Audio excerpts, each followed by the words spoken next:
21 जून 2018 की सुबह करीब 8 बजे के समय दिल्ली के रिहायशी इलाके सरिता विहार में एक खाली प्लॉट पर कूड़े के ढेर में कुछ लोगों की नज़र एक बैग पर पड़ी। उसके पास ही एक बड़ा सा कार्टून बॉक्स भी पड़ा था।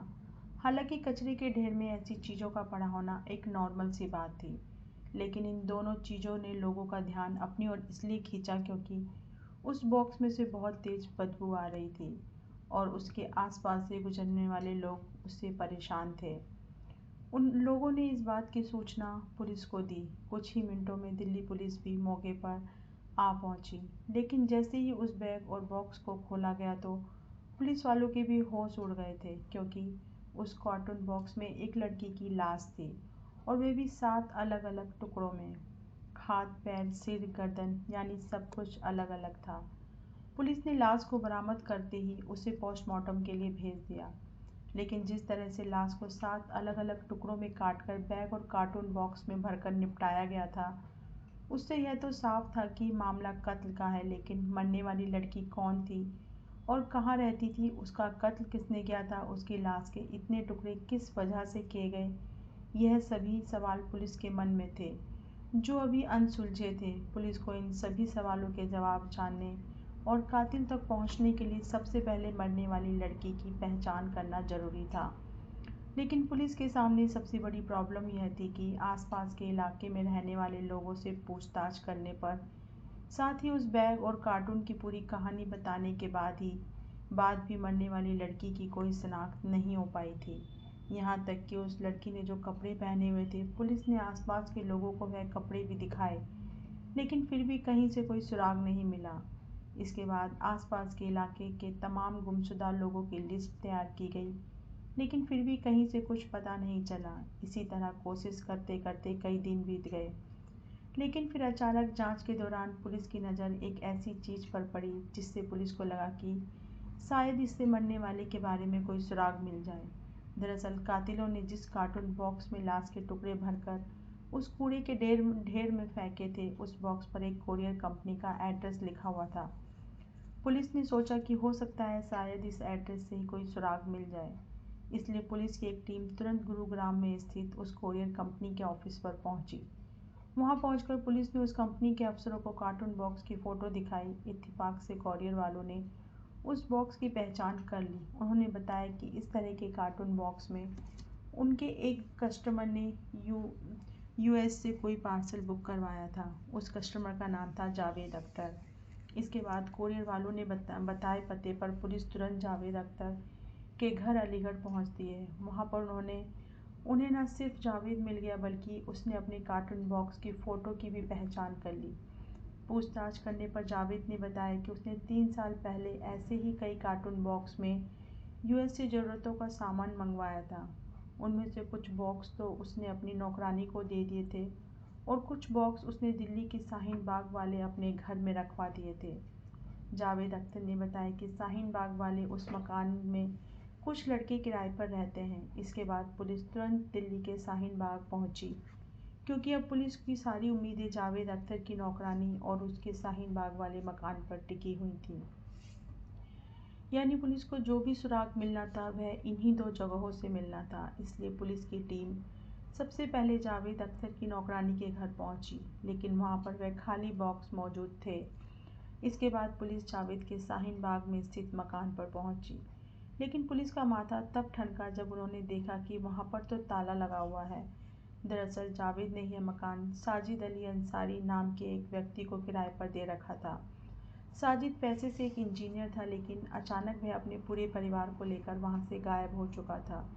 इससे पुलिस को अब साजिद अली पर शक होने लगा था, और जब पुलिस ने आसपास के लोगों से साजिद के बारे में जानकारी जुटाने की कोशिश की तो पता चला कि साजिद उस मकान में अपनी पत्नी, 2 बच्चों और एक भाई के साथ रहता था।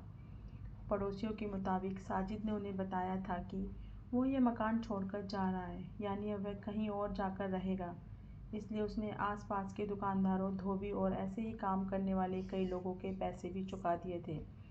लेकिन अब पुलिस के लिए सबसे बड़ी चुनौती यह थी कि उसे कैसे ढूंढा जाए, क्योंकि साजिद ने मकान छोड़ने से पहले किसी को भी यह नहीं बताया था कि वह कहाँ जाकर रहेगा।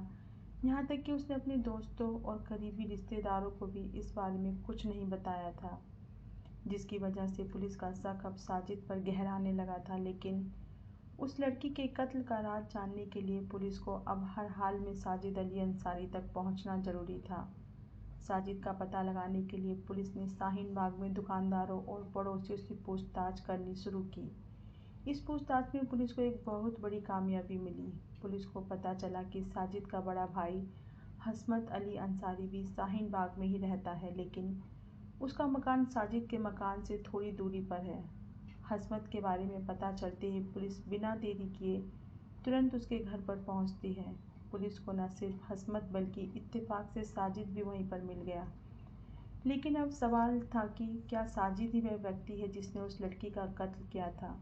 लेकिन वह लाश किसकी थी जिसे कार्टून बॉक्स में भरकर ठिकाने लगाया गया था।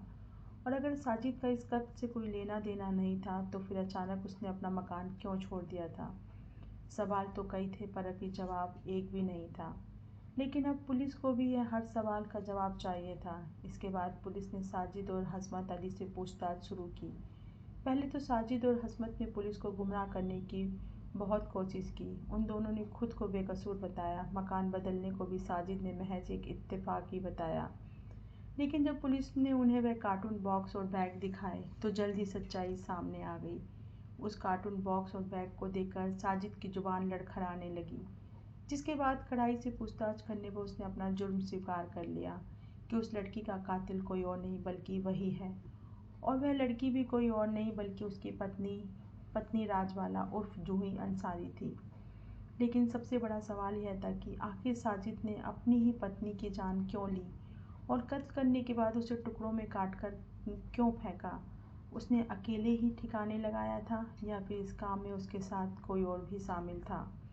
साजिद पुलिस की गिरफ्त में था। वह अपना जुर्म भी स्वीकार कर चुका था, लेकिन उसने अपनी पत्नी के कत्ल की जो वजह और तरीका बताया उससे उसने पुलिस वालों का भी दिमाग घुमा कर रख दिया। दरअसल इस घटना से करीब 7 साल पहले यानी साल 2011 में बिहार के चंपारण की रहने वाली राजवाला के मोबाइल पर साजिद का फ़ोन आया। ये एक रॉन्ग नंबर था। उस समय राजवाला उर्फ जूही ना तो साजिद को जानती थी और न ही कभी उसने साजिद को देखा था। अब अब इसे एक इत्तेफाक ही कहें या फिर जूही की बदकिस्मती, लेकिन चूंकि किस्मत में उन दोनों का मिलना लिखा था तो उसी दौरान जूही को रॉन्ग नंबर वाले साजिद से प्यार हो गया। फ़ोन पर बातें करते करते साजिद और जूही एक दोनों से इतना प्यार करने लगे थे कि बात शादी तक पहुंच गई और अब वह दोनों शादी करना चाहते थे।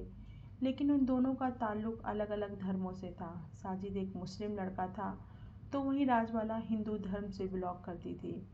इसलिए जूही के परिवार वालों ने साजिद के साथ उसकी शादी करने से साफ इनकार कर दिया था। लेकिन उन दोनों ने जूही के घर वालों के खिलाफ चाहकर लव मैरिज कर ली। इसके बाद वह दोनों किराए के मकान में रहने लगे। साजिद एक मिडिल क्लास फैमिली से था। हालांकि उसने इंजीनियरिंग कर रखी थी, लेकिन फिर भी वह बेरोजगार था। साजिद के पास कोई रोजगार न होने की वजह से उन दोनों ने दिल्ली जाने का फैसला किया। साजिद और जूही शादी के 1 साल बाद यानी साल 2015 में दिल्ली आ गए। वह दोनों शाहीन बाग में आकर किराए के मकान में रहने लगे और एक अच्छी नौकरी की तलाश करने लगे। लेकिन दिल्ली में भी साजिद को कोई अच्छी जॉब नहीं मिली, इसलिए वे दोनों छोटे मोटे काम करके अपना घर चलाने लगे। धीरे धीरे समय बीतता रहा और फिर कुछ सालों में उनके 2 बेटे भी हो गए, जिसकी वजह से साजिद के लिए अब परिवार का खर्चा चलाना बहुत मुश्किल हो गया था।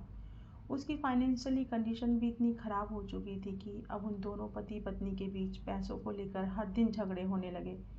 इसी बीच सर्जन का किसी और लड़की के साथ अफेयर भी शुरू हो गया था। एक दिन यह बात किसी तरह जूही को पता चल गई, जिसकी वजह से उन दोनों के बीच फिर से झगड़ा शुरू हो गया। साजिद रोज रोज के झगड़ों से इतना तंग आ चुका था कि अब उसने जूही को ही अपने रास्ते से हटाने का फैसला कर लिया। पत्नी से निजात पाने का फैसला कर चुके साजिद ने उस रात कत्ल की पूरी प्लानिंग की और तैयारी से पहले से ही कर रखी थी। उसी प्लानिंग के तहत साजिद ने अपने दोनों बच्चों को बड़े भाई हसमत के घर पर छोड़ दिया था, ताकि उनकी गैर मौजूदगी में वह उनकी मां को आसानी से कत्ल कर सके। हालांकि पति पत्नी के बीच झगड़े किस घर में नहीं होते, लेकिन उस दिन जूही को नहीं पता था कि अपने पति साजिद से झगड़ा करना ही उसकी मौत की वजह बन जाएगा। रोज रोज के झगड़ों से तंग आ चुके साजिद के दिमाग में तो उस रात कुछ और ही चल रहा था। उस रात घर पर साजिद और जूही अकेले थे, लेकिन अब जूही की जान लेने के लिए भी साजिद को एक वजह चाहिए थी। उसके लिए साजिद ने उस रात खुद ही जूही के साथ झगड़ा करना शुरू कर दिया।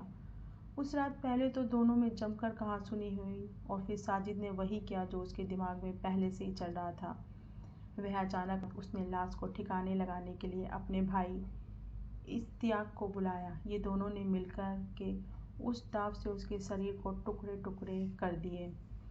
उसने इस तरह से 5 फुट 2 इंच की जूही अब 3 फुट के कार्टून और 1 फुट के बैग में पैक हो चुकी थी। लेकिन अब उन दोनों भाइयों के सामने चुनौती है थी कि अब उन्होंने उन लोगों की नज़रों से बचकर उन टुकड़ों को ठिकाने लगाना था। साजिद और इश्तियाक जब जूही की लाश को 60 टुकड़ों में काट कर 2 अलग अलग कार्टून और बैग में भर चुके थे, तो इसके बाद उन्होंने रातों रात वहाँ से खून के छींटे भी धोकर साफ कर दिए ताकि वहाँ पर कत्ल का कोई भी सुराग बाकी ना रहे। लेकिन अभी भी दोनों भाइयों के लिए उन बड़े और भारी कार्टून और बैग को बाइक पर उठाकर कहीं ले जाना आसान नहीं था। इसलिए अब उन दोनों ने अपने बड़े भाई हस्मत अली को फ़ोन किया। इस गुनाह में अपने भाइयों का साथ देने के लिए हस्मत अली अपने किसी दोस्त से उसकी कार मांग कर लाया और फिर वो तीनों भाई रात के तीसरे पहर यानी सुबह होने से कुछ देर पहले जूही की लाश को लेकर निकल पड़े। वो लोग पहले तो दारी को इन्होंने इसमें शामिल किया। हस्मत अली अंसारी अपने एक साथी की एर्टिगा कार लेकर के आया और तीनों मिलकर के इस डेड बॉडी को ठिकाने लगाने के लिए तमाम सबूत मिटाने के लिए तीनों भाई मिलकर गाड़ी में कार्टून और काला बैग को लोड करके शाहीन बाग के इलाके से जगह जगह ढूंढते हुए सरिता विहार के इस वेंकेट प्लाट पर आ पहुंचे। और सितम तो देखिए कि जिस साजिद के हाथों मारी गई जूही के 7 टुकड़े किए गए और फिर उन टुकड़ों का आखिरी ठिकाना कूड़े का ढेर बना। उसी साजिद से जूही ने अपने घर वालों के खिलाफ जाकर लव मैरिज की थी। लेकिन कहते हैं ना कि एक झूठ को छिपाने के लिए कई झूठ बोलने पड़ते हैं। हालांकि यह तो बात लाश को छिपाने की थी। भाइयों ने उसके जुर्म को छिपाने की पूरी कोशिश की, जिसमें एक भाई ने कत्ल के बाद अपनी भाभी की लाश को टुकड़े करने में अपने भाई की मदद की, जबकि दूसरे भाई ने उनके साथ मिलकर लाश को ठिकाने लगाने में उनका हाथ बटाया। यह इधर 7 जन्मों का साथ निभाने का वादा कर साजिद ने राजबाला उर्फ जूही के साथ इस घटना से 7 साल पहले ही शादी की थी। लेकिन मात्र 7 सालों के भीतर ही आर्थिक तंगी को लेकर उन दोनों के रिश्ते इतने खराब हो गए थे कि साजिद ने अपनी पत्नी को बड़ी ही बेरहमी से कत्ल करके उसकी लाश के 7 टुकड़े कर दिए। लेकिन जिस बॉक्स में लाश को ठिकाने लगाया गया था, आखिर उसी बॉक्स के जरिए पुलिस को कातिलों का पता लग गया था। वैसे वजह चाहे जो भी हो, लेकिन यह जुर्म जितना खौफनाक था, इसकी कहानी भी उतनी ही अफसोस थी। खैर, पुलिस ने उन तीनों को दिए गए बयान और सबूतों के आधार पर उनके खिलाफ चार्जशीट तैयार करके उन्हें कोर्ट में पेश किया गया, जहां से उन्हें जेल भेज दिया गया। हालांकि यह केस अभी भी कोर्ट में चल रहा है और आरोपियों को सजा होना अभी बाकी है। जूही के कत्ल के बाद उसके दोनों बेटे नाना नानी को सौंप दिए गए थे और उन दोनों बच्चों की परवरिश जूही के माता पिता ही कर रहे हैं। धन्यवाद।